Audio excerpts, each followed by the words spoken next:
Dwayne Dobschuetz navigates city streets, so his older patients don't have to. The nurse practitioner makes up to 4 house calls a day. Home is the place that they want to be. They don't want to be in a nursing home.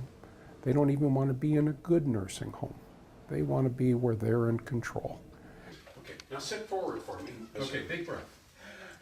And he becomes quite a helper by stopping to see me ever so often and taking some of the readings, that I don't have to go down to the hospital sometimes. That's the goal of a new approach in emergency medicine, keeping older patients out of the hospital, where they can become confused, even sicker.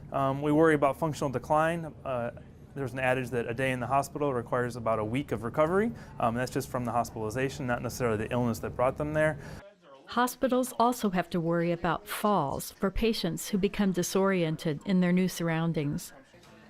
Each day, 10,000 baby boomers turn 65, and emergency rooms are adapting for a graying population. About 100 hospitals in the United States have open geriatric emergency departments or trained ER teams in geriatrics care. Early research shows it's working to reduce unnecessary hospital admissions. We're trying to know them a little bit better, understand them a little better, and see exactly what they need, as opposed to just opening the door and saying, hey, you need to come into the hospital. Do you have a Life Alert necklace or bracelet? Yes, I do have a Life Alert. Okay, great.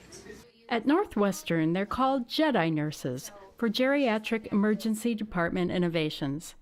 The nurses screen older patients with more time and care in quieter, more comfortable rooms. Dobschuetz was a Jedi nurse before taking on his new role at the age of 70, making home visits on his trusty purple bicycle.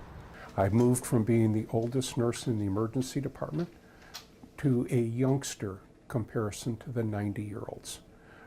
They seem to like the little bit of white hair that I have, the little that I have. And I can relate to them saying, I know I'm a young senior, but I do know that things have changed for me too.